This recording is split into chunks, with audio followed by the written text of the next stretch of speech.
कल हम लोग बिंदु माधव भगवान के दर्शन करने गए, तो हमारी बोट खराब हो गई रास्ता में। एक जगह जाके बोट जहां हमको उतरना था ठीक उस घाट के सामने ही खराब हुई, और लेकिन इतनी दूर खराब हुई कि उतर के जा नहीं सकते, तैर के ही जाना पड़ेगा। बेचारे जो नाव चालक थे गोताखोर भीतर प्रवेश करके वो नीचे मशीन देखें कुछ देखें, वो ठीक ही नहीं हो। अब क्या हुआ, गंगा जी के प्रवाह से अपने आप बोट चल रही थी, ना तो रुके ना कहीं जावे किनारे पे, और वो जाते जाते जाते जाते जाते एक घाट पर अपने आप ही पहुंची, जिस घाट की हम पहले से ही मना कर रहे थे कि यहां से नहीं जाएंगे क्योंकि यहाँ सिड्डियां बहुत हैं। इससे पहले वाले से वो बोट अपने आप ही उसी घाट पे पहुंची जहां सिड्डियां बहुत थी। तो हम सब जो भी थे सबको अनुभव हो रहा था कि हम उतरना चाह रहे थे गणेश घाट पे, अब उसका नाम याद नहीं, जहां पर वहां एक महादेव थे राघवेश्वर, राघवेश्वर महादेव थे, राघवेश्वर महादेव। एक तो होता है कि आप प्रयास करके दर्शन करने जा रहे हैं, और एक होता है कि स्वयं ठाकुर जी बुलाए पहले मोह प्रणाम कर। आप प्रयास करके जाओ, वो रस है, और ठाकुर जी बुलाएं वही रास है। हम इतनी बार काशी आए, हमने कभी राघवेश्वर भगवान के दर्शन नहीं किए, वो अलग ही एक मंदिर बना हुआ है, पर हमारी नाव वहीं जाकर के ही टकराई बिना किसी प्रयास के, मानो वही खींच रहे थे, और फिर वहां सबने उनके दर्शन किए। उसके बाद फिर बिंदु माधव आदि जहां जहां जाना था सब जगह दर्शन किया। तो उसके बाद जो हमने दर्शन किए वो सब रस था, पर वो नाव का खराब होकर के अपने आप घाट पर लग जाना, और राघवेश्वर भगवान के जिनका किसी ने नाम भी नहीं बोला उनके दर्शन करना। मानो ठाकुर जी कह रहे तू कथा करके आए और रामेश्वरम थे, और आकर के काशी में भी कथा कर रहे हो रामेश्वरम में, और यहां आकर के दर्शन कर रहे हो तुम विश्वनाथ का। जिस रामेश्वरम ने रामेश्वरम भेजा, उन्हीं रामेश्वरम का भी तो दर्शन करो, रामेश्वरम ही राघवेश्वरम, तो कल उनका दर्शन हुआ। आप प्रयास करते हैं भगवत प्राप्ति का, वो रस है, पर ठाकुर जी प्रयास करते हैं आपको शरणागति देने का, ये रास है। समझ में आई बात? आप अनायासी बिना प्रयासों के ही भगवत सन्निधि में पहुंच रहे हो, वो रास है। मैं लोगों से निवेदन किया करता हूं कि आप प्रयास मत कीजिए वृंदावन जाने का, वृंदावन के योग्य काशी में रहकर के ही बन जाइए, वृंदावन के अनुकूल काशी में रहकर के बना दीजिए। वृंदावन को जब पता चले कि हां मेरा योग्य कोई काशी में है, तो वृंदावन स्वयं बुलाएगा आपको, ऐसी योजना बनेगी कि अपने आप वृंदावन जाना पड़ेगा, वो रास है। रस और रास में ये अंतर है। अभी आप स्वयं फ्लाइट बुक करते हो, स्वयं ट्रेन बुक करते हो, स्वयं गाड़ी खरीदते हो, पैसा खर्च करके वृंदावन जाते हो, ये रस है। पर अनायास कोई योजना बन जाए और आप पहुंच जाओ, वो रास है। समझ में आया? रास का मतलब नृत्य नहीं होता, रास का मतलब नाचना नहीं होता। आनंद की अतीत जब हो जाती है तो व्यक्ति के पास उस आनंद को छलकाने का एक ही तरीका होता है, नृत्य। आनंद जब अपनी चरम स्थिति में आ जाता है मानव के हृदय में, तो उस आनंद को व्यक्त करने के लिए, उस आनंद की स्थिति को कहीं व्यवस्थित करने के लिए व्यक्ति नृत्य करता है। नाचना रास नहीं होता। गोपियां ठाकुर जी के लिए श्रम करती हैं, ठाकुर जी को देखने के लिए बहाने बनाती हैं, ठाकुर जी को देखने के लिए सब क्रिया करती हैं, ये रस है। पर गोपियों को देखने के लिए ठाकुर जी योजना बना रहे हैं, ये रास है। भक्ति की स्थिति क्या होनी चाहिए कि रस रास में परिवर्तित हो। मेरा सुमिरन हरि करें, मैं हरि का सुमिरन ना करूं, मेरा सुमिरन हरि करें, हरि मेरा स्मरण करें, ये रास। मीराबाई के साथ रास हुआ है, सूरदास के साथ रास हुआ है, गोस्वामी तुलसीदास जी के साथ रास हुआ है, सूरदास जी के साथ, कुम्मनदास जी के साथ रास हुआ है, कृष्णदास के साथ रास हुआ है। ये सब वो लोग हैं जिनका नाम मंच से बोला जाता है, कथाएं सुनाई जाती है, जिनके साथ रास हुआ है।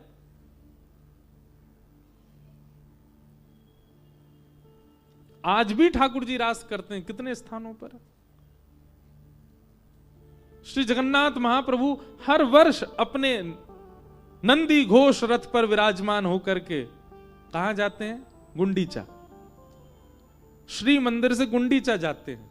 क्यों जाते हैं पता है आपको? इंद्रद्युम्न राजा जिसने श्री जगन्नाथ भगवान को व्यवस्थित करके विराजमान किया, वो इंद्रद्युम्न राजा और उनकी पत्नी गुंडीचा, वो इतनी सेवा करते थे, इतनी सेवा करते थे, इतनी सेवा करते थे ठाकुर जी की। ठाकुर जी की सेवा करते करते एक दिन ठाकुर जी ने दोनों से कहा वरदान मांगो मन ही मन। तो इंद्रद्युम्न राजा ने तो वरदान मांगा कि भगवान मेरा वंश यहीं तक ही रहे, मेरे से आगे कोई वंशधर हो ना। क्यों? मुझे ये बात की चिंता है कि मेरे बाद आपकी सेवा कोई उसमें चूक ना कर दे। इसलिए भले ही कोई व्यवस्थित एक व्यक्ति आपकी सेवा में आता रहे, पर मेरे वंश के बालक, क्योंकि मैंने देखा है राजपाट में रहने वाले बालक कभी ना कभी अपनी भक्ति से विलग हो जाते हैं। ऐसा अद्भुत वरदान मांगा मेरा वंश यहीं रुक जाए, इससे आगे कोई हो ना। और पत्नी क्या मांग रही है कि मेरे एक संतान हो जो आपकी सेवा करे। भगवान बोले, दोनों पति पत्नी ने विपरीत वरदान मांगा है। एक मांग रहा है कि मेरे संतान ही नहीं हो, एक मांग रही मेरे संतान हो। एक ऐसा बालक हो जिसको मैं गोद में खिला सकूं, हृदय से लगा सकूं, अपना पुत्र कह के पुकार सकूं। ठाकुर जी बोले तो असमंजस हो गई, पति की इच्छा पूरी करें कि पत्नी की करें। ठाकुर जी ने उसी समय वचन दिया, बोले देखो हम तुम दोनों को बता देते हैं तुम दोनों ने क्या मांगा। पहले राजा का बताया तो रानी, ये कैसा वरदान मांगा तुमने? तुमने क्या मांगा? बोले मैंने संतान मांगी। इंद्रद्युम्न राजा बोले भगवान आप तो संकट में पड़ गए। बोले नहीं संकट नहीं, सब योजना है हमारी। बोले क्या? तुमको संतान चाहिए? नहीं, इनको संतान चाहिए। आज से गुंडीचा मैं ही आपका पिता, मैं ही आपका पुत्र, आप मुझे ही पुत्र मान लो और आप बिल्कुल चिंता ना करें क्योंकि मैं परब्रह्म हूं। इसलिए साल भर श्री मंदिर में विराजमान होकर परब्रह्म बनकर के पूरे विश्व को दर्शन दूंगा। पर आपकी इच्छा की पूर्ति के लिए हर साल में 15 दिन के लिए मैं स्वयं रथ पर बैठ करके गुंडीचा आऊंगा और आपके लिए लाला बनकर के, जैसे एक मैया लाला को गोदी में खिलाती, गुंडीचा में जो भगवान जगन्नाथ जी की सेवा है वो बिल्कुल विलग है श्री मंदिर से। वहां श्री मंदिर में परब्रह्म की आराधना होती है, पर गुंडीचा में नेक्से से लाला की आराधना होती है। रथ पे बैठ करके मैया हर वर्ष आऊंगा और आपका लाला बनकर के आपके हाथ से पाऊंगा, आपकी गोद में बैठूंगा। अब सृष्टि का भी तो ध्यान रखना है ना, इसलिए परब्रह्म रहूंगा। 15 दिन आपको लाला बन के सुख दूंगा।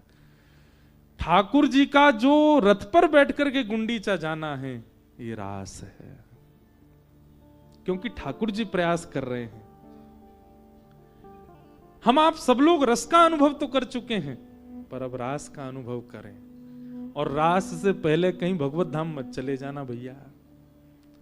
इसलिए जितना सीमित जगह समय बचा है ना जीवन का, प्रयास कर लीजिए कि इसमें रास हो जाए। जितने युवा बैठे हैं बहुत भाग्यशाली हो आप कि आपको बहुत सही समय पर ठाकुर जी कथा में भेज रहे हैं। आपके पास बहुत समय, अभी आयु खूब बची है, इसमें रास कर लो, रास का अनुभव कर लो। ठाकुर जी कोई योजना बनाए आपके लिए। भोंदू की कथा किस किसने सुनी है?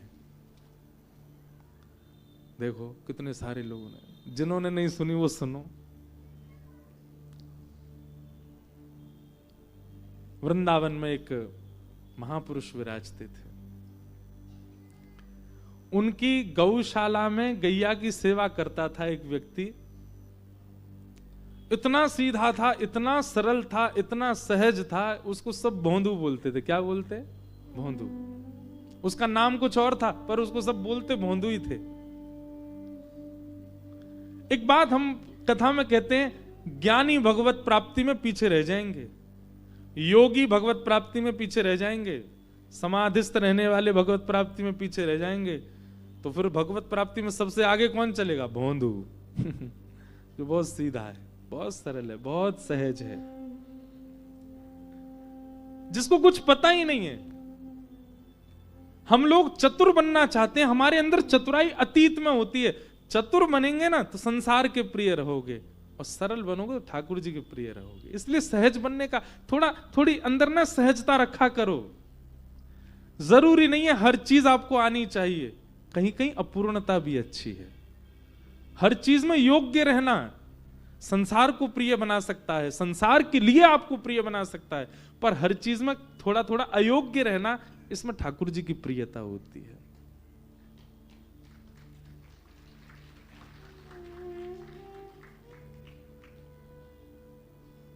भोंदू कथा में बैठता था, रोज अपने गुरु जी का प्रवचन सुनता था। मुझे इतनी प्रिय लगती है कथा, और इस कथा कहने का केवल एक ही अभिप्राय, ऐसे हम बन जाएं। वैसे बनना असंभव है, पर फिर भी बन जाएं। रोज कथा सुनता था अपने गुरुदेव से, और कथा में गुरुजी जो बोलते थे उसको उसके मन में ही आता ही नहीं था कि ये कोई ग्रंथ की बात है, कोई पुराण की बात है। उसको लगता था ये गुरुजी अपना अनुभव से बोल रहे हैं, ये रोज ऐसा देखते होंगे तभी बोल रहे हैं। एक दिन गुरुजी प्रवचन में बोल रहे थे, मोर मुकुट पहने हुए, गले में कौस्तुभ मणि धारण करके, वैजंती माला पहन करके, पीतांबरी पहन के, वेणु राव करते हुए असंख्य गायों के साथ ठाकुर जी गैया चराने के लिए गए यमुना पार भांडीर वन। भांडीर वन नाम सुनते उसके कान खड़े हो गए। बोले यहीं तो मैं भी जाता हूं गैया चराने, मैं भी तो गौशाला की गैया लेके भांडीर वन जाता हूं, और गुरु जी कह रहे हैं ठाकुर जी गैया चराने भांडीर वन जाते हैं। मुझे तो मिले नहीं कभी वहां पे। अब वो इतने ध्यान से सुनने लगा कि मेरी कोई अयोग्यता है, मैं भी पागल हूं, इसीलिए तो भोंदू बोलते हैं सब। भांडीर वन इतने सालों से जा रहा हूं, कभी ठाकुर जी देखे ही नहीं मैंने। दिखे होंगे पर मैं ही मूर्ख हूं, देख ही नहीं पाया उनको। गुरु जी से अच्छे से सुन लेता हूं, उनके रूप आदि का वर्णन सुन लूंगा, कल मिलेंगे तो शायद मिलने हम। गुरु जी बता रहे हैं, बरहा पीड़म नटवर वपु कर्णयो कर्णकारम विभ्रदवासः कनक कपिसम वैजयन्तीं च मालाम् रंध्रान् वेणो अधर सुधया पूरयन् गोपवृन्दै वृंदारण्यम स्वपदरमणं प्राविशद गीत कीर्ति। ठाकुर जी वर्णन कर रहे हैं, गुरु जी वर्णन कर रहे हैं। मोर मुकुट ठाकुर जी धारण करते हैं, गले में वैजंती माला पहनते हैं, अधरों पर वंशी धारण करते हैं। ठाकुर जी के कटाक्ष नेत्र हैं, ठाकुर जी का श्याम वर्ण है, पीली पीतांबरी पहनते हैं, उनमें से चंदन की सुगंधी आती रहती है। उनका वपु यानी कि अंग ऐसा है कि एक बार कोई देख ले तो उनको देखने के बाद जहां देखेगा वही दिखेंगे, ऐसा उनका श्री अंग। भोंदू बैठा सब सुन रहा था ध्यान से, रात भर नहीं सोया।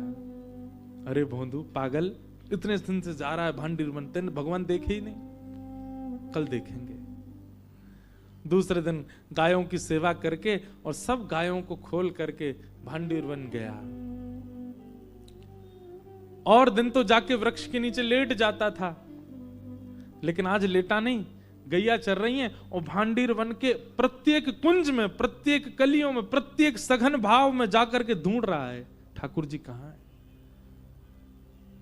नासिका से सूंघने का प्रयास करता है कि चंदन की सुगंधी आ जाए। गुरुजी बता रहे थे उनके अंग से आती है। अपने नेत्रों से गौर से पृथ्वी को देख रहा है कि कहीं चरण चिन्ह मिल जाए। मैंने सुना है ठाकुर गुरुजी बताते हैं उनके चरणों में विविध विविध चिन्ह हैं। कान केंद्र में लगाकर के वेणु रव सुनने का प्रयास करता है। एक प्रकार से पंच इंद्रियों को लगा दिया कृष्ण ढूंढने में। यही तो गोपी करती है, नेत्र खोजें, कान सुने, सब जगह ढूंढा। शाम हो गई, वापस जाने का समय आ गया, उदास हो गया भोंदू। ठाकुर जी मिले नहीं, एक दिन में थोड़ी मिलेंगे, इतने साल हो गए, मैंने प्रयास ही नहीं किया, कुछ दिन प्रयास करूंगा मिल जाएंगे। अब तो वो हर दिन जाता और ठाकुर जी को खोजे। उसके इस सीधेपन पर, उसके इस भोलेपन पर, उसके इस भोंदू स्वभाव को ठाकुर जी इतना बढ़िया लगा। बोले कि ये देखो, ये कलिकाल में इसको ये विश्वास है अपने गुरु की वाणी पर कि मैं भांडीर वन में ही हूं, ढूंढ रहा है। और ढूंढते ढूंढते तभी क्या देखता है, असंख्य गायों का समूह सामने से आ रहा है। और वे गाय जैसे ही थोड़ी थोड़ी विलग हुई, नील वर्ण के, श्याम वर्ण के श्री ठाकुर जी और पीत वर्ण की पोशाक पहन रखी है, कारी कमरी डाल रखी है, गले में वैजंती माला है, बांकी अदा से चल रहे हैं, घुंघराले केश हैं, कटाक्ष नेत्र हैं, धीमे धीमे अधरों पर वंशी धारण कर लेते हैं, कभी गैया के गले में गलवैयां डाल लेते हैं, पद्मराग के कंगन ऐसे चमक रहे हैं ठाकुर जी के, मुस्काते हैं तो महाराज देख करके मूर्छा सी होने लग जाए। ठाकुर जी चल करके भोंदू की ओर आ रहे हैं। भोंदू ने कहा, ये कैसे पता करूं कि ये ठाकुर जी हैं? बोले गुरु जी बोले थे कि उनको देखने के बाद जहां देखोगे वही दिखेंगे। तो उनको देखने के बाद उल्टा हो गया, पीछे देखने लगा तो वहां भी वही दिखने लगे, वृक्षों में देखा तो वहीं भी वही दिखने लगे, यमुना जी में देखा तो वहां भी। समझ गया, बोले यही श्री कृष्ण हैं। चरणों में गिर गया, उठ करके बार बार बलैया ले ठाकुर जी की, उनके मुखमंडल को देखे, उनके चरणों को देखे। ठाकुर जी गए, अरे लाला कहा नाम है तेरो? भोंदू बोलो, मेरो नाम भोंदू है। अब भोंदू नाम सुनते ही ठाकुर जी को तो ऐसी हंसी आई, ऐसी हंसी आई, ठाकुर जी बैठ गए वहीं पे और पेट पे हाथ धर के हंसे। और फिर अरे फिरते बताइयो कहा नाम है तेरो? बोले भोंदू। और भोंदू सुन के ठाकुर जी फिर हंसे। और महाराज हंसते हंसते ठाकुर जी ने उसको हृदय से लगा लिया। अब ठाकुर जी ने तो सहज ही हृदय से लगाया, स्पर्श पाते ही भोंदू के रोम रोम रोम रोम आनंदित हो गए, नेत्रों से अविरल अश्रुधार गिरने लगे। ठाकुर जी के अंग की श्रीकांति की सुगंधी लेकर के भोंदू विचलित सा हो गया। थोड़ी देर के लिए उसको पता नहीं चले मैं क्या, कहां हूं, कौन हूं, क्या हूं, सुध-बुध सब खो गया। ठाकुर जी उसकी ठोड़ी पकड़े, उसके गाल पकड़े, उसके सिर पे हाथ फेरे, बोले भैया तेरा नाम में बहुत जोर को लगो, एक काम कर तू मेरा मित्र बन जा। भोंदू बोले मैं योग्य हूं, मैं अधिकारी हूं इतना? अरे अधिकारी तेरे चाहे इतना होगा, मैं जाकू चाहूंगा वो मेरा अधिकारी बन जाएगा, तू मेरा अधिकारी है, चल तू मेरा मित्र है आज ते। बहुत खुश हो गया भोंदू। भोंदू बिल्कुल भी लाग लपेट कुछ नहीं, वो बहुत सहज है क्योंकि उसको आता ही नहीं है। ठाकुर जी के बगल में ही अपनी स्वापी बिछा दी, बोले बैठ जाओ यहाँ पे। ठाकुर जी बैठ गए। ठाकुर जी बोले अरे कछु भोजन पानी की व्यवस्था है तो पे कि ना है? भोंदू बोलो हाँ 2 टिक्कर लाया हूं, गुड़ के संग खावे। ठाकुर जी जल्दी खोल। टिक्कर खोले, एक ठाकुर जी को दे दियो। अब हम लोग होते क्या करते, दोनों ठाकुर जी को देते। तो भोंदू नहीं एक ही दिया ठाकुर जी को, एक अपने पास रखा है। ठाकुर जी उसकी सहजता पे ही मोहित हो रहे, बोले कोई लाग लपेट नहीं है इसमें, खुद भी तो भूखा है बेचारा। ठाकुर जी को जय जय या पालो जी मेरो मैं पालू। ठाकुर जी बोले खेलूं यहाँ के संग, जल्दी जल्दी रोटी पा गए, मुंह को तो भूख लग रही है और दे। भोंदू बोलो लो आधी ले लो यहाँ में ते, आधी में पा लूंगा। ठाकुर जी बोले अभी भी पूरी नहीं दे रहा है। ठाकुर जी झट पा लियो और भोंदू ने मुख से लगाया, एक एक एक कवल पाया। ठाकुर जी ने वहां के हाथ ही छीन लो, ला दे मुझको भूख लग रही है। जय जय जी तो गलत बात है, आप अपनी मैया ते कह करो ना भोजन दे के भेजे करे। जब वन में आओ गैया चरावे आओ तो मैया को ध्यान रखना चाहिए, हमें भूखो रहेगो। उसकी इस बातों पर ठाकुर जी बोले ये कितना सरल है, कितना सहज है, इसको कोई नहीं कुछ नहीं पता है कि ठाकुर जी के प्रति क्या भाव होता है। कल ते मुझको दुगनो लानो पड़ेगा, क्योंकि आप तो मेरे भी पा जाओगे। गुरु जी वैसे एक दिन कथा में कह तो रहे, कहा ठाकुर जी बोले क्या कह रहे गुरु जी? और गुरु जी कह तो रहे कि आप बहुत पेटू तो हो, 8 बार भोजन लगाता है, मंदिर में 8 बार भोग लगता है आपका। ठाकुर जी इतने प्रसन्न हो गए भोंदू पर। और जगह तो व्यक्ति पूछता है कि ठाकुर जी के दर्शन कब होंगे, पर आज ठाकुर जी कह रहे हैं भोंदू कल कब आवेगो तू? मैं तो जय जय जैसे सूर्य ऊपर आ जाए बिल्कुल वही समय आ जाऊं। प्राचीन काल में घड़ी तो होती नहीं, तो सूर्य की छांव से लोग समय बताते थे। मेरी छांव या तरफ पड़ेगी वह समय आऊंगा, मेरी छांव पीछे को पड़ेगी वह समय आऊंगा, मेरी छांव नहीं दिखेगी या मतलब ठीक 12 बजे सूर्य ऊपर हो, वही समय आऊं जय जय मैं। ठाकुर जी बोले ठीक है। भोंदू चलोगे हो। दूसरे दिन पूरी रसोई की सामग्री इकट्ठी करने लगा। बोले भूखो छोड़ दें, कल भी भूखे ही रह गए, या को मतलब उनकी खुराक ज्यादा, मैं तो अपनी 2 रोटी को कोटा ले चलूं, उनके पास दुगनो ले जाऊंगा। किसी ने कहा भोंदू इतने वर्षन थे तो तू सहज ही जातो, अब इतने सामग्री क्यों लेके जा रहा है? भोंदू के मुख से निकला, ठाकुर जी आमे वहां पे, उन्हें भूख लगे, यशोदा मैया के जो धर के ही ना भेजे, कल मेरी रोटी खा गए, मौतें छीन के खा गए मेरे थे, भूखो ही रह गो मैं, या मैं ले जा रहा हूं। अच्छा, अब ये बात ऐसी है कि भोंदू झूठ नहीं बोलता। झूठ बोलना भी चतुर व्यक्ति को ही आता है, सीधे व्यक्तियों को झूठ बोलना नहीं आता। छोटे छोटे बच्चे होते हैं ना, वो जब तक उनमें चतुराई नहीं आती वो झूठ बोलना नहीं आता उनको, सत्य बोलते हैं। उनको झूठ बोलना हम सिखाते हैं, उनको चतुर बनना हम सिखाते हैं। भोंदू बोला ठाकुर जी आते हैं ना। ये बात जैसे ही गुरुदेव को पता चली, ये बात इतनी बड़ी क्यों हो गई? क्योंकि भोंदू से झूठ बोलना नहीं आता है। गुरुदेव गए भोंदू के पास, भोंदू कौन आते हैं? गुरुदेव आप जिनकी कथा सुनाते हैं ना वही आते हैं। ऐसा मुकुट पहन के आते हैं गुरुजी। आपने कहा था ना कर्णयो कर्णकारम, कान 2 हैं, कुंडल एक ही पहनते हैं। आए थे एक ही कुंडल पहन के आते हैं। वही जयंतीम चमाला। और गुरुजी में कहा बताऊं, उनने जादना मुकु अपने अंग से लगायो। वादना तो गुरुजी जन पता नहीं, ऐसा लगी कि धरती है ही नहीं, मैं आकाश में उड़ रहा हूं। उनके तन की सुगंधी गुरुजी ऐसी, उनको स्पर्श ऐसा, ये जो जो लक्षण भोंदू बता रहा था, सामने बैठे गुरुदेव के नेत्र बंद हो गए। बोले कि इसको भगवत दर्शन हो चुका है। गुरुजी बोले तूने कितने दिन से मिल रहा है ठाकुर जी से? बोले 4 दिन हो गए। तूने पहले क्यों नहीं बताया? भोंदू बोलो मुझे लगी आप सब तो इतने वर्षन ते मिल ही रहे हो उनते, मैं ही अभी पहली बार मिला हूं। गुरुजी आप इतनी अच्छी कथा सुनाते हैं, आपने देखे होंगे तभी तो सुनाते हैं। ये सब विद्यार्थी जो यहाँ इतने विद्वान हैं, इन सबके गले में आप हाथ रखते हो, इनके सिर पे आप हाथ रखते हो, ये सब इतने श्रेष्ठ हैं क्योंकि सबने दर्शन किए होंगे। मैं ही एक अभागो मो इतने दिन बाद भय। गुरुदेव समझ गए, बोले इसका भोलापन है, इसकी जो सहजता है, सरलता है, यही ठाकुर जी को भा गई है। गुरुदेव बोले भोंदू तू वन में जा, एक काम करेगा? बोले गुरुदेव आज्ञा करो। जो ठाकुर जी को यहां लिया यो आश्रम।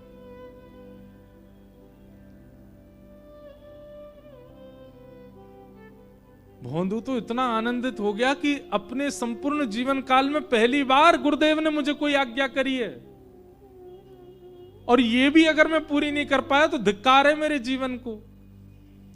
इतने आनंद में भर गया, इतना उत्साहित हो गया, चरणों में गिर गया। धन्यवाद गुरुजी, आपने मुझे योग्य तो समझा। आप चाहते किसी भी बालक से कहते ठाकुर जी को लिया, पर आपने मुझे ही चुना।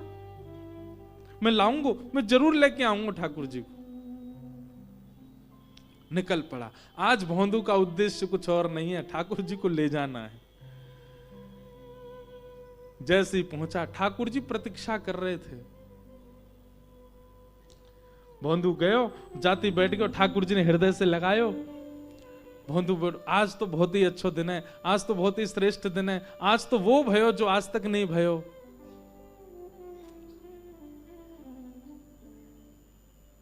ठाकुर जी बोले सब बात में करेंगे, पहले रोटी खोल। भोंदू ने रोटी खोल दी। आज तो इतनी सारी लेके आयो। ठाकुर जी के सामने 4-5 रोटी धरने। बोले भल लो, खूब प्रेम से पालो, और नेकाद बचे जाए ना, आपके जो सखा वखा उनको खवाई दियो हैं, ले। और ये 2 मेरी हैं, इन्हें मेरे पास ही रहन दियो। ठाकुर जी प्रेम से पान लगे। भोंदू धीरे से बोलो जय जय, आज एक काम करेंगे। बोले कहा? हमारे गुरुजी को पता लग गई कि आप मुंह को मिले हो, उनने मुंह को आज्ञा दी है कि आप मेरे संग आश्रम चलो। आप चलेंगे ना? ठाकुर जी रोटी पाते पाते बोले, देख भोंदू, तू हमारा मित्र है, हम तेरे मित्र हैं, जब बीच में गुरु जी मत लेके आवे, मना कर दे उनते, मैं मान आ जाऊंगा, बस तोए मिलूंगा, तोए दिखूंगा, तेरे संग हमारो नातो और कोई ते हमारो नातो नहीं।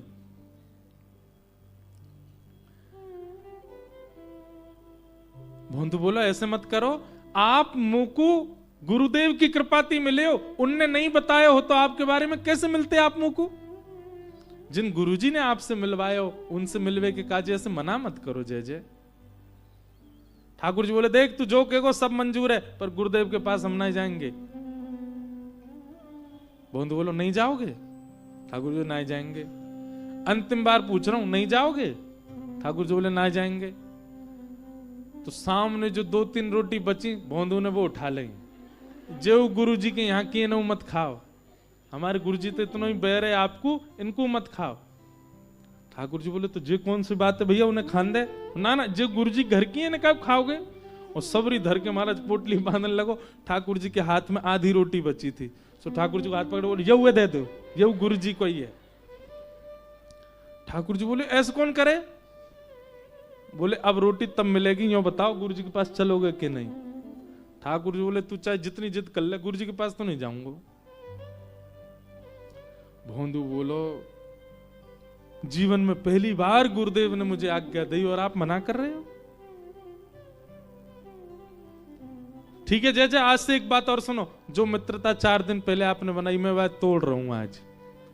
आपसे मेरा कोई संबंध नहीं। और सुनो, ये अपनी गैया ने लेके वहां पल्लंग को जाए करो, वहीं चलाए करो। अगर ये यहां बाड़े में आ गई, इन्हें लेके आश्रम चलो जाऊंगा, तुम नहीं जाओगे तो गैया ने ले जाऊंगा। कल तो यहां मत हो, मेरो तुम्हारो कोई ना तो नहीं। और अपने सब पोटली वगैरह उठा के गैया ने इकट्ठी करके क्रोध में भर के भोंदू जान लगो।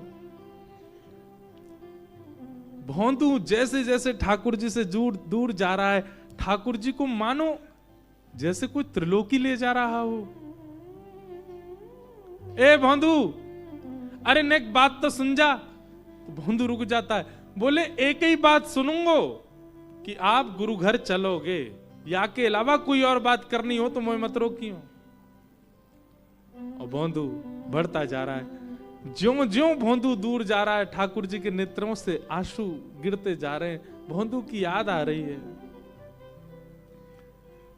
ठाकुर जी ने थोड़ी देर विचार किया और दौड़ करके गए भोंदू के पास, और चलते हुए भोंदू के पीछे कमर से लद गए ठाकुर जी, और उसके कंधा पे लटक के बोले, ले चल अपने गुरु के पास, आज वही दर्शन दे के आऊं, लेकिन तू मोते दूर नहीं जावेगो, तू सदा मेरे पास रहेगो, मेरे संग रहेगो।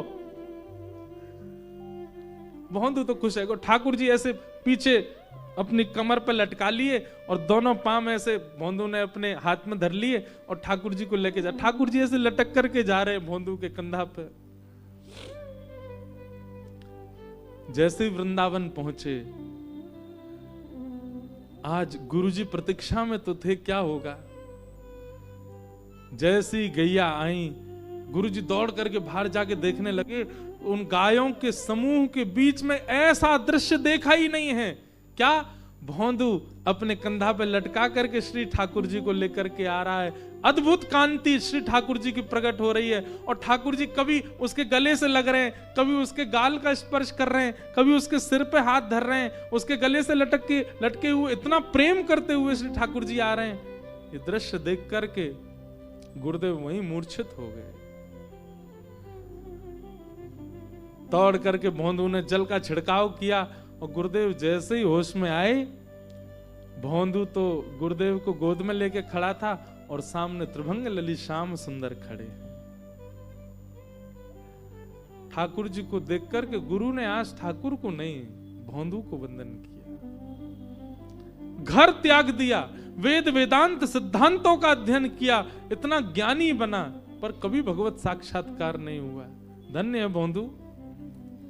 केवल सरलता, केवल सहजता, केवल निर्मलता, केवल पवित्रता, केवल सीधापन है तेरे पास, और आज त्रिलोकीनाथ तेरे कंधा पे बैठ के आए हो। धन्य है भोंदू। ऐसा कहते ही ठाकुर जी ने दर्शन दिए, और ठाकुर जी बोले, देखिए अब आपको तो बहुत जीवों का कल्याण करना है, आप गुरु हैं, पर भोंदू को हम ले जा रहे हैं, अभी हमारे संग रहेगा। और ऐसा कहते ही ठाकुर जी ने भोंदू के गले में गलवैयां डाली और देखते ही देखते गुरु के सामने से भोंदू को लेकर के ठाकुर जी वहां से अंतर ध्यान हो गए।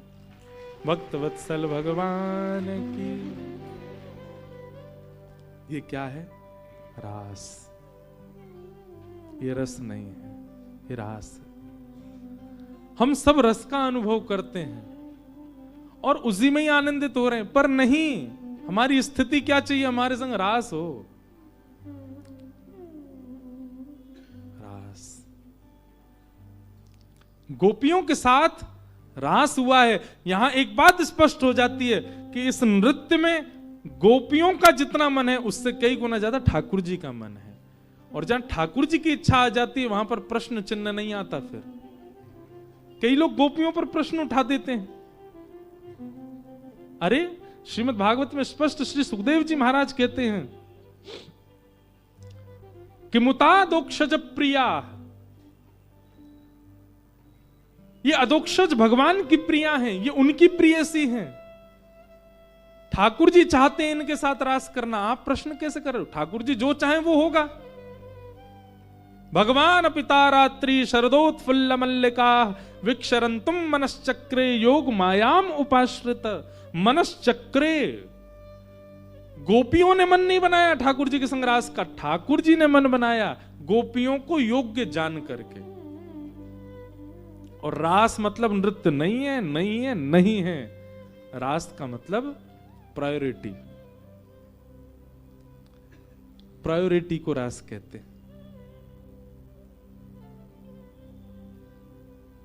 एक विशिष्ट व्यक्ति, उसके पास आप जाओ, उसके पास सब जाते हैं, वो रास नहीं है। पर एक विशिष्ट व्यक्ति अपनी पदवी छोड़ करके आपके लिए नियोजन करे, वो रास है। हम प्रधानमंत्री से मिलने जा रहे हैं, सब जाते हैं, पूरी दुनिया जाती है, पर प्रधानमंत्री आपसे मिलने आ रहे हैं, ये रास है। पूरी दुनिया विश्वनाथ के पास जा रही है। पर इसी काशी की कथा कि एक ब्राह्मण जब गोस्वामी तुलसीदास जी महाराज से उसका विद्वेष था, उसने अनेक प्रयास किए गोस्वामी जी पर, कभी कोई गुंडे छोड़ दिए, कभी कुछ कर दिया, कभी गंगा जी में धक्का देने का प्रयास किया। गोस्वामी जी काशी छोड़ के जाने लगे। काशी की सीमा पार कर ही रहे थे, विश्वनाथ भगवान प्रचंड रूप धारण करके उस ब्राह्मण के सामने प्रकट हो गए और बोले, अभी जाकर के गोस्वामी जी के चरणों में क्षमा मांग और उनको लेकर के आ। यदि एक पग भी काशी से बाहर उनका गया, नूतन प्रलय हो जाएगा, पूरी सृष्टि का आज ही लय कर दूंगा मैं। गोस्वामी जी नहीं जाने चाहिए यहां से। वो ब्राह्मण दौड़ा दौड़ा गया, गोस्वामी जी के चरणों में प्रणाम करके क्षमा मांगी, और क्षमा करके जब लौटा करके आया तब महादेव शांत हुए। जरूरी नहीं है नृत्य ही रास है, यहां महादेव रौद्र भी में भी रास कर रहे हैं। क्यों? गोस्वामी जी के लिए प्रचंड रूप धारण कर लिया, ये रास है। भगवत तत्व, भगवत सत्ता आपके लिए सहज हो जाए, वो रास है। गोपियां सामान्य नहीं है ब्रज की। ये सारी गोपियां ना जाने कितने युगों से भगवत प्राप्ति के लिए तप कर रही हैं। यही त्रेता युग में दंडकारण्य वन के संत थे जिनको प्रभु श्री राम दर्शन नहीं दे पाए हैं। वही सब संत हनुमान जी की आज्ञा से, हनुमान जी ने उनको आज्ञा की, आप चिंता ना करें, अगले युग में यही राम जी श्री कृष्ण बन के आएंगे और आप सब संत ही ब्रज की गोपी बन के आओगे, और एक प्रियतम प्रियतमा का जो सुख होता है वो आपको मिलेगा। वही दंडकारण्य वन के संत गोपी बन करके आए, और जैसे ही नंद जी के घर लाला हुआ, कल मैं कथा में कह रहा था, सबको इतना सुख क्यों मिल रहा है, सबको इतनी खुशी क्यों हो रही है, सबको इतना एक जैसा आनंद। अरे जिनके घर में लाला हुआ उनको प्रसन्नता होनी, सबको वही प्रसन्नता कैसे हो सकती है? क्योंकि कहीं ना कहीं ठाकुर जी के प्रकट होते ही सबको यह अनुभव हो रहा है कि हम दंडकारण्य वन के संत हैं और ये वही राम जी कृष्ण बन के अब मिलन देने आए हैं, अब मिलन की बेला आई है, इसलिए सब आनंदित है। आज भगवान ने शरद पूर्णिमा को चुना। अच्छा एक और बात, शरद पूर्णिमा क्यों चुनी ठाकुर जी ने? पूर्णिमा तो इतनी है, शरद पूर्णिमा ही क्यों?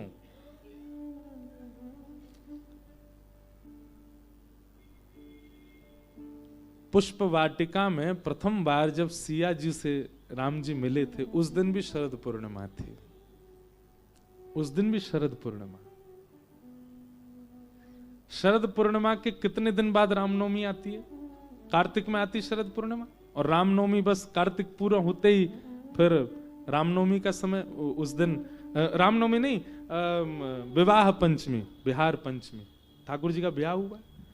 तो प्रथम मिलन जो सियाजू का और श्री राघवेंद्र सरकार का हुआ है, वह भी शरद पूर्णिमा को ही हुआ है। उसी दिन ठाकुर जी ने उस पूर्णिमा को आनंदित कर दिया। बोले ये दिन बहुत श्रेष्ठ है क्योंकि आज सिया जी मिली हैं।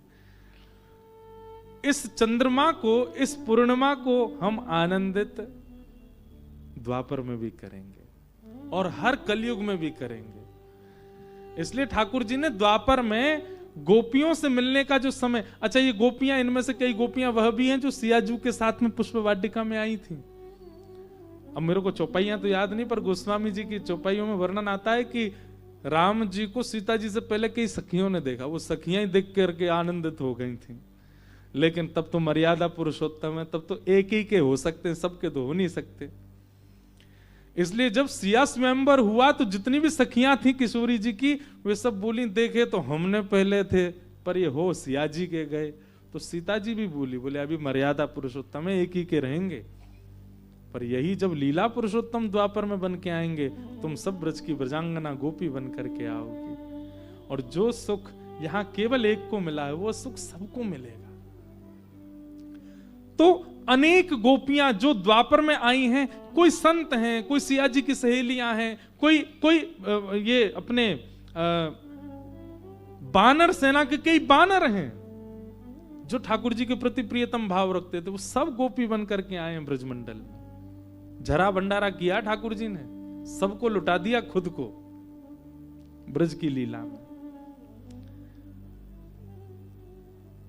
भगवान ने शरद पूर्णिमा का नियोजन किया था चीर हरण के समय। जब गोपियों के चीर हरण किए तो भगवान ने बताया, बोले आप चिंता नहीं करो, जब शरद पूर्णिमा आएगी मैं आप सबके संग्रास करूंगा। आज जैसे ही शरद पूर्णिमा का चंद्रमा उदित हुआ, कोई गोपी दही मत रही थी, कोई गोपी रोटी बना रही थी, कोई गोपी अपने बालक को सुला रही थी, अनेक अनेक कार्यों में सब व्यस्त थी। जैसे ही शरद का चंद्रमा दिखाई दिया, गोपियां विचलित हो गई। ये तो वही रात्रि है जिस रात्रि में मिलने का आश्वासन किया ठाकुर जी ने। लेकिन एक भी गोपी अपने घर से गई नहीं। क्यों? मानी ना। सब कह रही हैं एक बार और कन्हैया कोई संकेत करके बुला लें तो हम जाएंगे। ठाकुर जी ने वन में जाकर के कदम वृक्ष के नीचे बैठ करके अपने वेणु को अपने अधर पर धारण करके कोमल उंगलियों से उसके छिद्रों को आच्छादित करते हुए जैसे ही प्राण पिरोए, जगौ कलम बाम दृशाम मनोहरम। सुकाचार्य जी वर्णन करते हैं, ऐसी वंशी बजी वृंदावन में कि कृष्ण प्रेम जिनके चित्त में नहीं है उनको धुन सुनाई दे रही है, पर कृष्ण प्रेम में जो कोई भी है उसको शब्द सुनाई दे रहा है। शब्द कैसा? अरे चल गोपी तू क्या कर रही है, मैं तेरी प्रतीक्षा कर रहा हूं, जल्दी आ। जैसे कथा यहां हो रही है, कई लोगों को शब्द लगते होंगे, व्यास जी शब्द सुनाते हैं, व्यास जी पढ़ी हुई बात बोल रहे हैं, व्यास जी अपने गुरुजनों की बताई हुई बातें सुना रहे हैं, पर कई जन यहां बैठे हैं उनको व्यास नहीं दिखता होगा, उनको शब्द नहीं लगते होंगे, उनको ठाकुर जी की वाणी लगती होगी। और जिनको इस प्रकार का अनुभव कथा में होता है वो रास की स्थिति में, जिनको केवल शब्द दिखाई देता है, जिनको केवल शब्द का अनुभव हो रहा है। हमसे रोज कहते हैं महाराज जी 1 बजते हैं तो यूं लगती है अभी 10:30 ही बजे होंगे। आपको अगर ऐसा अनुभव हो रहा है तो इसका मतलब आप रास के लिए चुने जा चुके हो, तैयारियां कर लो। नॉमिनेट तो हो गए हो, पर विजयी हो गए कि नहीं उसकी तैयारी आपको करनी है। अगर इस प्रकार का अनुभव कथा में होता है, समय का ना पता लगना, स्थान का ना पता लगना कि हम काशी में हैं कि कहां हैं, मेरी माँ, मेरी पत्नी, मेरे बच्चे साथ बैठे हैं, यह सब भी भूल जाना, ये सब एक प्रकार के प्रमाण हैं इस बात के कि रास के लिए आप चुने जा चुके हो। क्यों? आपकी देह की स्थिति से आप परे चल रहे हो। तो जिनको शब्द लगता है कथा, जिनको शास्त्र लगता है कथा, जिनको ग्रंथ लगती है कथा, जिनको ज्ञान लगता है कथा, अभी नॉमिनेशन नहीं हुआ आपका, लेकिन जिनको स्वर लगती है कथा, जिनको वाणी लगती है श्री कृष्ण की कथा, जिनको आवाहन निमंत्रण लगता है भागवत की कथा, तैयारी करो अपनी, रास के लिए तैयार हो जाओ। आप तैयार, आप चुने जा चुके हैं। क्योंकि वंशी तो सबको सुनाई दी थी ब्रज में, पर गए वही जिनको शब्द सुनाई दिया। चल गोपी तेरी प्रतीक्षा कर रहा हूं, जल्दी आ। और महाराज गोपियां उसी समय अपने कार्य को वहीं छोड़ करके दौड़ रही हैं।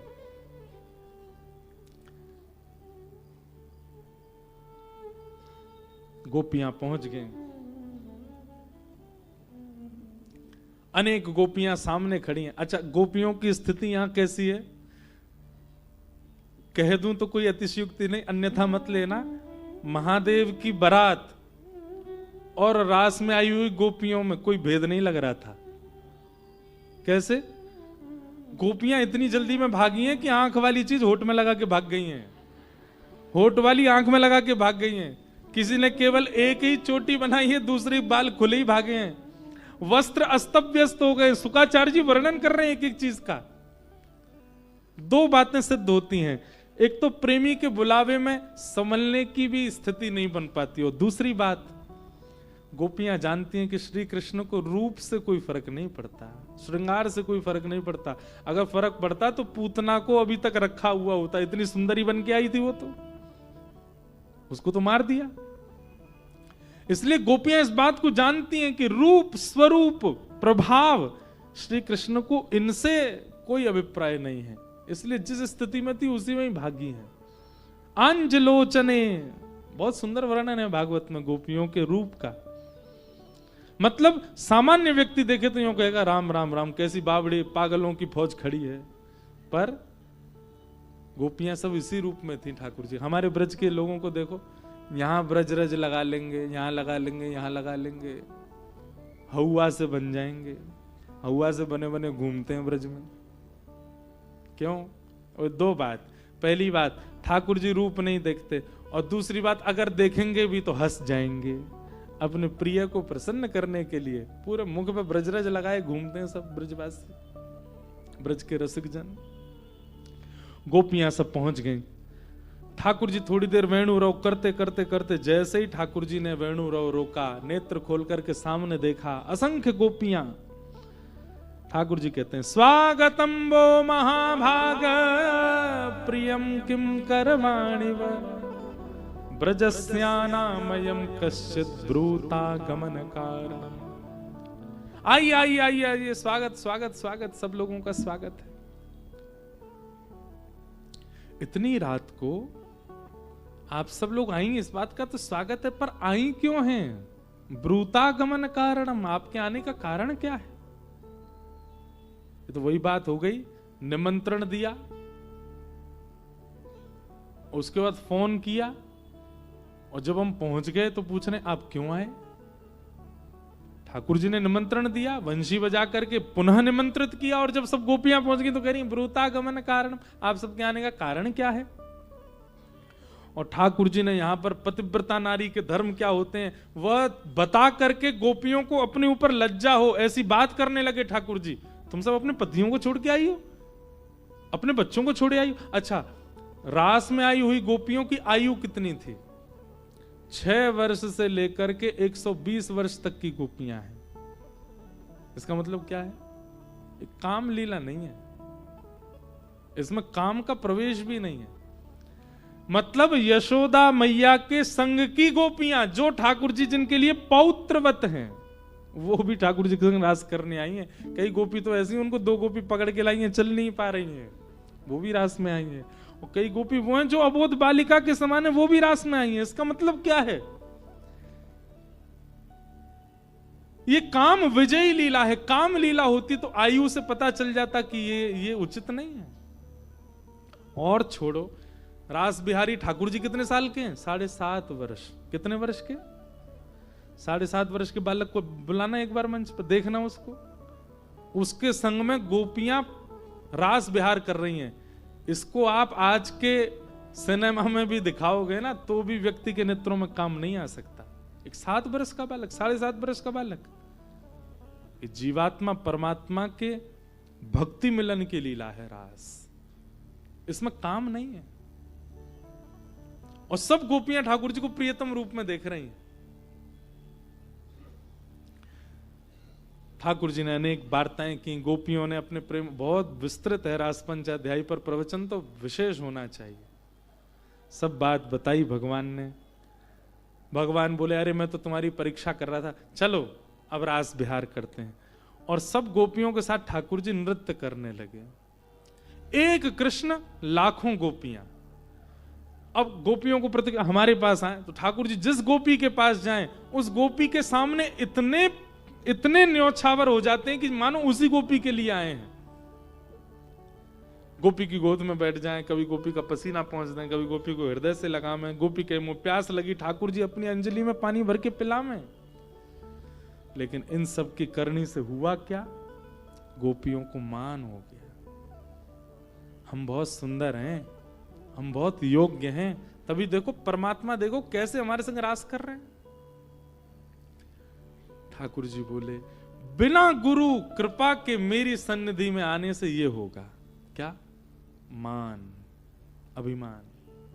ये गोपियां बिना गुरु सन्निधि के आ गई हैं, इसीलिए इनको मान हो रहा है। कभी कभी मुझे लगता है हम अपने ठाकुर जी की सेवा करते हैं तो ठाकुर जी सहज इसलिए नहीं होते कि कहीं हमको मान ना हो जाए। हमारे लड्डू गोपाल यूं ही बैठे रहते हैं बेचारे। कभी कभी उनका मन भी होता होगा ना सीधे हाथ कर लो, डर के मारे नहीं करते होंगे। कई मैंने सीधे कर लिए, फोटो खींच के फेसबुक पर डाल देगा, तो मेरे ठाकुर सीधे है गए। मान और करेगा, देखा मेरी भक्ति, मैंने अपने ठाकुर जी को सहज कर दिया। हमारे मान के कारण ठाकुर जी मूर्तिमंत होकर रहते हैं। नहीं तो कई लोग प्रश्न कर सकते हैं कि ठाकुर जी को मूर्ति में रहने की क्या आवश्यकता, चलें फिरें पूरा राज करें विश्व पे, पर नहीं, हमारे मान की चिंता है ठाकुर जी को कि कहीं अभिमान ना कर ले। ठाकुर जी को लगा गोपियां मान कर रही हैं, समस्त गोपियों के बीच से ठाकुर जी अंतर्ध्यान हो गए। अब गोपियां विचलन होके ढूंढ रही हैं, कहीं नहीं मिले ठाकुर जी। जड़ चेतन सबसे पूछ लिया, तब यमुना तट पर किशोरी जी को देखा, माने गुरु मिल गई। और अब गुरु चरणों में जाकर के प्रार्थना की, हे श्यामा जी,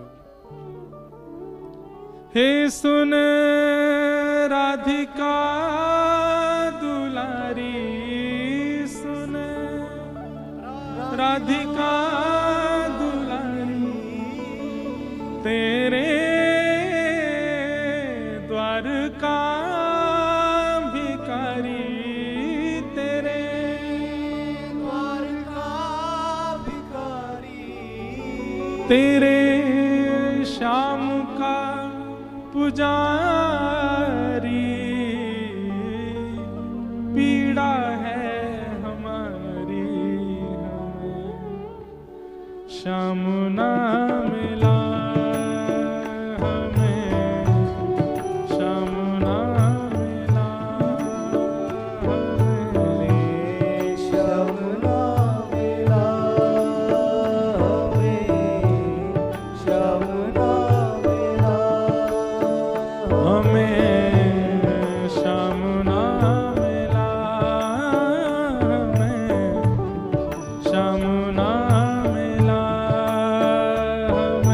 हमें श्याम ना मिला, हमें श्याम ना मिला। सब लोग गा, सुने राधिका दुलारी, सुने राधिका दुलारी, तेरे द्वार का भिखारी, तेरे द्वार का भिखारी, तेरे श्याम का पुजारी एक पीड़ा है हमारी, हमें श्याम ना मिला, हमें श्याम ना मिला, हमें श्याम ना मिला, हमें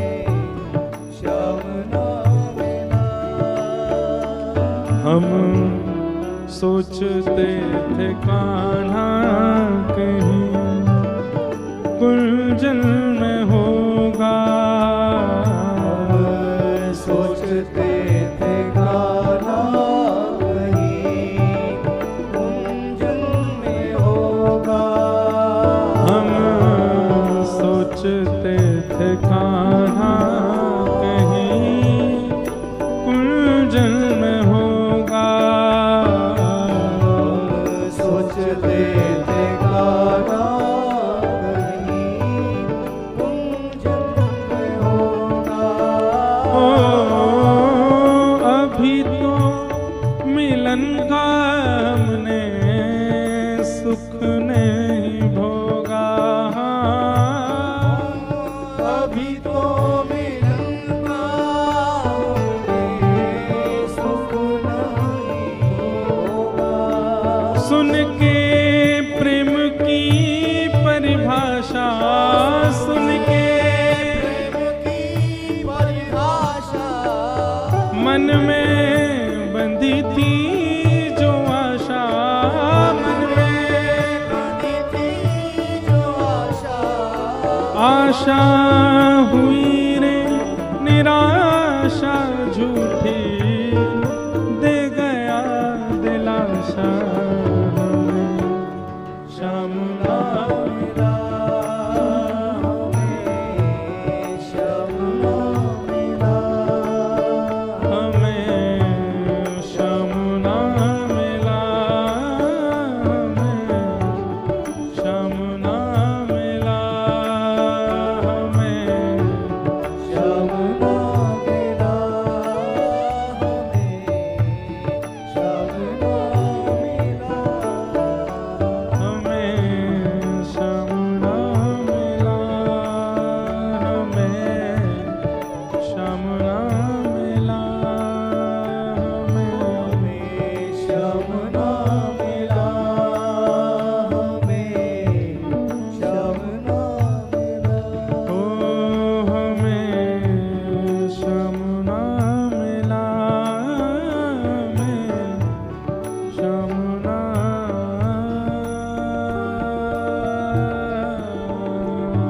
मिला। सब गोपियां किशोरी जी के चरणों में गईं। किशोरी जी ने मानो आज्ञा की है, ना हम वसामि वैकुंठे योगी नाम हृदये न च मदभक्ता यत्र गायन्ति तत्र तिष्ठामि नारद। श्री कृष्ण कहते हैं कि वे वैकुंठ में नहीं रहते, योगियों के हृदय में नहीं रहते, अनेक भक्तों का समूह जहां इकट्ठा होकर के उनके नाम का संकीर्तन करता है, ठाकुर जी वहीं रहते हैं, तुम गाओ। और तब गोपियों ने गोपी गीत गाया। हम 2-3 श्लोक केवल कह करके और फिर गोपी गीत से आगे की चर्चा कल सुनेंगे। जयति तेधिकं जन्मना ब्रज श्रयते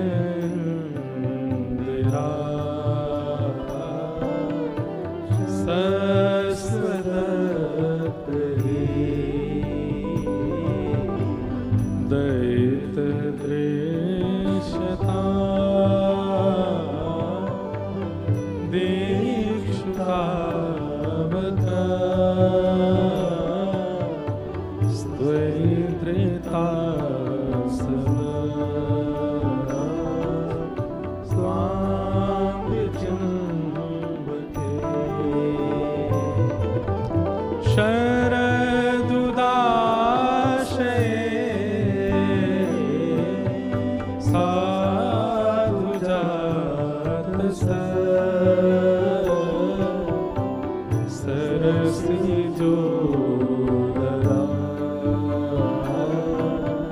श्रीमुषा दृशा सूरत नाथ ते अशुक दासिका वरदने नेह किं विष जलाप्यया व्यालराक्षसा वर्षमारुता वैद्युतानया वृषमयात्मजा विश्वतो भया दृशभते वयम् रक्षिता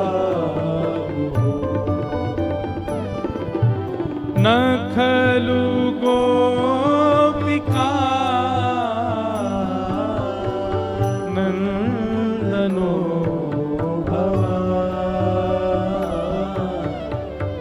अखिल देवा अंतरा। मेरे जीवन की दूसरी कथा में पूज्य बापू पधारे और जब आए तो गोपी गीत चल रहा था, तो बापू कथा के बाद में जो कह के गए सुनने योग्य बात। आप गोपी गीत गाएं, आपकी पंच इंद्रियों को स्पर्श का अनुभव हो, नेत्रों को कृष्ण दिखने लगे, कानों को कृष्ण सुनाई देने लगे, नासिका को सुगंधी आने लगे, जीव रसयुक्त हो जाए और त्वचा को स्पर्श का अनुभव हो, तो समझो कि आप गोपी गीत का नियमित रूप से, ढंग से और सहज सरल भाव से और भगवत कृपा से पाठ कर रहे हो। अगर पंच इंद्रियों को कृष्ण स्पर्श का अनुभव ना हो तब तक गोपी गीत गाते रहो। गोपी गीत का फल क्या है? पंच इंद्रियों को कृष्ण दर्शन, ये गोपी गीत का फल है। श्रीमद् भागवत में 12 स्कंद हैं, जिसमें 10वां स्कंद प्रधान है। 12 स्कंद भगवान का अंग है। 12 अंग होते हैं हमारे शरीर में, वो 12 अंग ही भागवत के 12 स्कंद हैं श्री कृष्ण के। उनमें भी 10वां स्कंद ये भगवान का हृदय है, और इस हृदय में भी गोपी गीत ये प्राण है ठाकुर जी के, श्री कृष्ण का प्राण है। इसलिए मैं आपसे निवेदन करूं, कितने वर्ष हो गए आपको काशी में रहते हुए? कोई 50 साल से रह रहा है, कोई 60 साल से रह रहा है, कोई 25 साल से रह रहा है, कोई कितने वर्षों से। खूब गा लिया ओम नमः शिवाय, खूब कर लिया अब आनंद, खूब करो जो आपका नियम है, पर एक ब्रजवासी की कही बात मानिए। विश्वनाथ भगवान के द्वार पे जब भी जाओ, भीतर मंदिर में आप जो नियम करते करके आओ, पर बाहर आके कॉरिडोर में बैठ करके एक गोपी गीत का पाठ महादेव को जरूर सुना। किसी दिन भैया यहाँ की गंगा भी सामान्य नहीं है। काशी में बहने वाली गंगा जी में भी गंगा जल तो 40% है, 60% तो यमुना जली है।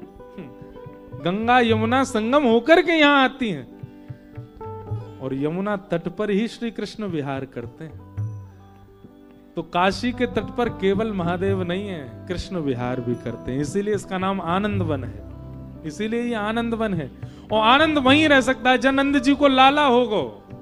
नंद किशोर यहाँ विहार करते हैं, और उनका दर्शन करने का एक ही उपाय है, महादेव को प्रसन्न कर दो।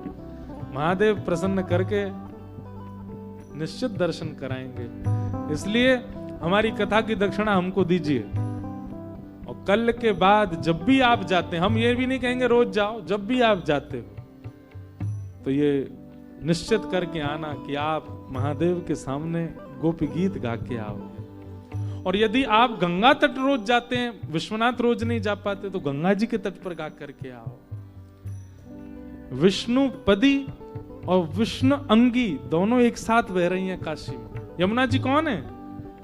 राधा कृष्ण जब किलोल करते हैं तो ठाकुर जी के मुख से उत्पन्न होने वाला जो प्रश्वेत बिंद है,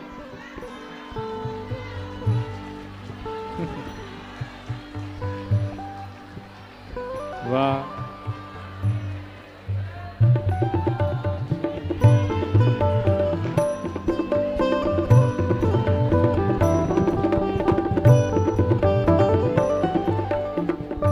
जय हो आपकी।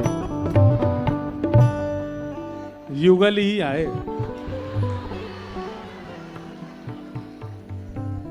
आहा, बोलो वृंदावन बिहारी लाल की, श्री राधा रमण लाल की जय। मंगलवार है आज। संकट मोचन श्री हनुमान जी महाराज की जय। हनुमान जी कहवे आए। भाई इतने ही रहें, कहीं व्यास मंच पे ही नहीं कूद पड़े, बिल्कुल ऊपर ही है। जय हो। अब कथा विश्राम ही कर देनी चाहिए। तो गोपी गीत का पाठ निश्चित करिए। कथा में अब गोपी गीत से आगे का प्रसंग अब सुन लो हमारी। हम लोग कल कथा के विश्राम में कहेंगे। कथा आज बहुत जाम था, इसलिए हम विलंब हुए, उसके लिए क्षमा प्रार्थी हैं। कल पुनः 10 बजे से कथा का प्रारंभ होगा, 1 बजे तक कथा का क्रम रहेगा। परम पूजनीय आज सतवा बाबा महाराज पधारे कथा में, अनुग्रह करके महाराज जी के भी कुछ भाव आप सब काशी वासियों को दो शब्द आशीष के प्रदान कर दें। उसके बाद आरती करके हम आप सब लोग कथा को विश्राम देंगे। आरती से पहले जो जाएगा उसको अपने बगल वाले की सौगंध है, इसलिए आरती से पहले महाराज जी का आशीष श्रवण करके ही यहाँ से जाओ। बोलो वृंदावन बिहारी लाल की, श्री राधा रमण लाल की जय। नमः पार्वती पतये हर हर महादेव।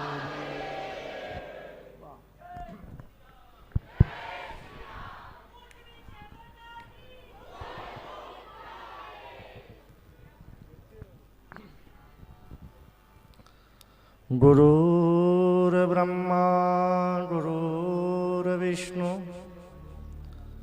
गुरुर्देवो महेश्वर गुरुर्साक्षात् परब्रह्म तस्मै श्री गुरुवे नमः। कृष्णाय वासुदेवाय हरये परमात्मने प्रणतक्लेशनाशाय गोविन्दाय नमो नमः। दीनदयाल विरद संभारी हरौ संकट भारी। उमा कहूँ मैं अनुभव अपना, सत हरि भजन जगत सब सपना। व्यासपीठ पर विराजमान व्यास स्वरूप पूज्य व्यास जी महाराज, मैं आपको सादर प्रणाम करता हूँ, वंदन करता हूँ। जिनकी कृपा छाया में आप इस व्यासपीठ को आज पूरे विश्व को आशीर्वाद दे रहे हैं। आपके गुरु स्वरूप जिनको पूरा विश्व ठाकुर जी कहता है, मैं उनको प्रणाम करता हूँ। काशी संगीत की नगरी है, जहाँ गंगा और जमुना और सरस्वती तीनों एक रूप में बह रही हैं। आपकी व्यासपीठ में भी जो त्रिवेणी रूप में संगीत का साथ दे रहे हैं, मैं सबको प्रणाम करता हूँ।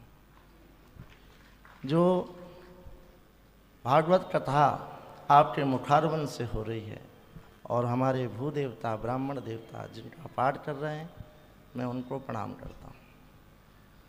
जो परिवार इस कथा में निमित्त मात्र सेवा के लिए बना है, मैं समझता हूँ अगर उस परिवार का पूरा नाम लिया जाए तो भगवान की एक माला हो जाएगी, क्योंकि जिस परिवार का नाम भगवान के ही नामों पे है, ऐसे परिवार को मैं प्रणाम करता हूँ। जिनकी स्मृति में, जिनके पावन सानिध्य में कहा है कि आत्मा अजर है, अमर है, वो कभी कहीं जाती नहीं है। निश्चित ही जिनको मैं माँ कहता था, जिनके हाथ से मैंने रोटी खाई है और जिनके हाथ का मैंने स्नेह आशीर्वाद पाया है, मैं आदरणीय पूजनीय उमा जी को मैं प्रणाम करता हूँ। मैं केशव भाई जी को, उनके दोनों भाइयों को और अभिषेक और संस्कृति और भागीरथ, प्रणव और जितने भी परिवार के हैं सबको जय सिया राम बोलते मैं कहना चाहता हूँ, पूज्य व्यासपीठ से हमेशा बापू का स्मरण और बापू की कृपा का प्रसाद संकट मोचन हनुमान जी की छाया में सबको मिल रहा है। निश्चित ही प्रसाद का मूल तत्व लड्डू होता है और जिस प्रसाद की छाया में, यह त्रिभुवन रूपी वृक्ष वृक्ष की छाया में ये परिवार कृपा पा रहा है और पल रहा है, निश्चित ही बापू की यहाँ प्रत्यक्ष आशीर्वाद उपस्थिति को मैं प्रणाम करता हूँ। आपने आज बहुत सुंदर कृष्ण लीला में प्रवेश कराया और अनेक भक्तों की चर्चा की, लेकिन मेरा सोचना होता है पूज्य व्यास जी महाराज कि भगवान ने रास तो वृंदावन में रचाया ही, रास भूमि उसको बनाया, लेकिन विश्वनाथ भी हमारे कहीं कमजोर नहीं पड़े। अगर उस रास में हमारे विश्वनाथ नहीं गए होते तो रास को आज शायद कोई स्मरण करता।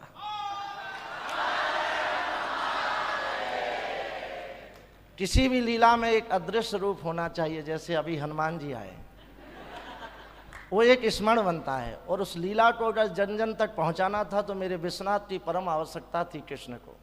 इसलिए उन्होंने यह रूप का किया कि आज ना नर हो ना नारी हो, केवल सब कृष्ण रूप हो, शिव रूप हो, ऐसे हमारे विश्वनाथ हैं। वृंदावन में रास भूमि है, लेकिन मेरी काशी भी लीला भूमि है, जहाँ पर शमशान की लीला होती है, जहाँ पर रामनगर की रामलीला होती है और जहाँ संकट मोचन की छाया में संगीत की लीला होती है। ये लीला भूमि है, यहाँ कोई भी लीला में ना दुख है ना सुख है, केवल कृपा है। आपने कहा कि एक भक्त की कथा सुना के, तो गोस्वामी जी ने तो कहा ही है, मोरे मन प्रभु अस विश्वासा, राम ते अधिक राम कर दासा। भक्त को तो भगवान ने अपने से बड़ा बना दिया, इसलिए तो व्यासपीठ को भगवान ने स्वयं श्रोता रूप में सुनकर और कहा कि कथा जहाँ होगी वहाँ मेरा तो आना निश्चित ही है। महाभारत में जाएं या ना जाएं, वहाँ तो सारथी बन के उनको रहना पड़ा, लेकिन कथा में तो भगवान को दास बन के रहना पड़ा। और जहाँ आप जैसे, जहाँ परंपरा और एक गुरुमुख रूपी व्यासपीठ पर एक महान व्यास के रूप में विराजमान हो, तो निश्चित ही काशी विश्वनाथ यहाँ विद्यमान है, संकट मोचन हनुमान जी विद्यमान हैं और माँ अन्नपूर्णा भी यहाँ विद्यमान है। और जिस व्यासपीठ का प्रथम दीप प्राकट्य पूज्य बापू ने किया हो, तो उसका प्रकाश तो इस पृथ्वी पर अद्भुत होना ही है। आप हमेशा ही हमारे युवाओं के एक प्रेरणादायक हैं। हम सब युवा आपको सुनते हैं और आपकी सरलता, विनम्रता, उदारता, करुणा, कृपा हम सब पर बनी रहे। और गंगा और जमुना सरस्वती जो आपने अपनी कथा में कहा, निश्चित ही यह काशी है कि जहाँ हमेशा विश्वनाथ अगर एक रूप में होते तो हमारे विश्वनाथ नहीं होते। विश्वनाथ ने राम को भी दर्शन करने के लिए बंदर के रूप में गए थे और कृष्ण के दर्शन के लिए एक नारी बन के भी लीला में चले गए थे। तो हम लोग ऐसे महापुरुष के उपासक हैं कि उनमें सारे दर्शन हम लोगों को प्राप्त हो जाते हैं और आपके मुखारबिंद से सारे श्लोक रूपी और वाणी रूपी जो भाव मिल रहे हैं निश्चित ही वो संगम है। इस समय हमारे प्रयागराज में, तीर्थराज प्रयाग में महाकुंभ होना है, वहाँ भी पूरा विश्व आपका इंतज़ार कर रहा है, आपकी कथा का इंतज़ार कर रहा है। और हम निवेदन करेंगे कि हम वहीं प्रयागराज से आए हैं, अभी 1.5 महीने से वहीं हैं, 1.5 महीने बाद आया हूँ। आप सब लोग व्यास जी का आशीर्वाद लेते प्रयाग में आए, वो अद्भुत है, दिव्य है और भव्य है। मैं अपनी वाणी को विराम दूँ, आपको प्रणाम करता हूँ पूरी काशीवासियों की तरफ से, और जो बोलते हैं उनकी तरफ से तो सब प्रणाम करते हैं, हम जो चले गए उनकी तरफ से प्रणाम करते हैं, क्योंकि मैं उस घाट पर रहता हूँ। नमः पार्वती।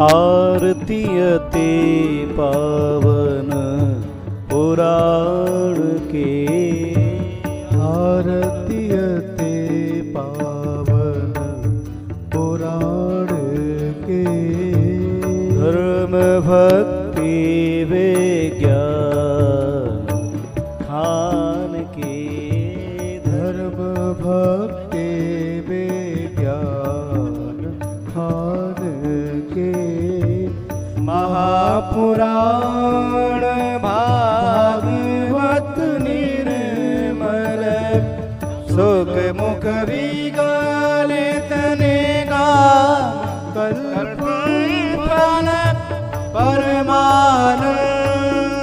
सुधारस में कर लीलारती रस रस निधान के, आरतीयते पावन पुराण के, विषय विलास विमोह विनाशिनी, विमल विराग विवेक विकासिनी, भगवत तत्व रहस्य प्रकाशिनी, परम ज्योत परमात्म ज्ञान के, आरतीयते पावन पुराण के, परम हंस मुनि मन उल्लासनी, रस हृदय रस रास विलासनी, मुक्ति मुक्ति रति प्रेम सुदासनी, कथा किंचन प्रिय सुजान के, आरतीयते पावन पुराण, धर्म भक्ति विज्ञान खान के, आरतीयते आरतीयते आरतीयते पावन पुराण